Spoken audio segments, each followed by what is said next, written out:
Allie Biller, Vice President of Media Services. Joining us this month is Shahaley Mukherjee, who recently was named editor of AGRR. Hello, and welcome to the March edition of the Glass Bites Newscast, sponsored by AGRR. This month, we'll talk about auto glass industry legislation that continues to make news as the state legislatures make decisions regarding a few bills. A South Carolina bill, House Bill 4042, designed to stop steering, passed out of the committee February 16th with an added amendment that prohibits third-party administrators from requiring that repairs be made to the insured's vehicle in a particular place or shop.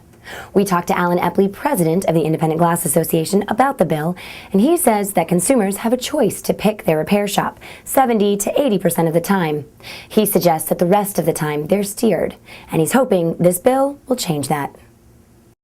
I've been hopeful for 20 years. There's three of us that have been working on this for literally over 20 years, and we've always sought exactly the same thing, just a fair and equal access to the marketplace, and not with no interference from anyone, including our competitors. In Michigan, Senate Bill 306 passed unanimously out of the Senate at the end of January and currently is under the review of the House. This bill could place several requirements on third-party administrators, including the addition of a code of conduct. Those TPAs that also provide auto glass services would have to abide by the code of conduct in order to maintain both services. We talked to Ron Overbeck, owner of Auto One in Brighton, Michigan, about this legislation. He says that the Michigan bill is different than much of the legislation that has been debated in other states in recent months. Under this bill, companies with retail divisions can still be third-party administrators, but they would have to operate under a code of conduct. We're meeting with the House Insurance Committee members to redraft, put back in the things, the objectivity and transparency in the referral process. Require them to provide referrals. Let the consumer make the choice, not the TPA make a choice for the consumer. And now, a word from our sponsors. When we come back, we'll hear what Safe Flight President and Chief Executive Officer Tom Feeney thinks about this legislation, both of which could affect his company. Auto Glass Week 2012, September 20th through 22nd in Louisville at the Kentucky International Convention Center.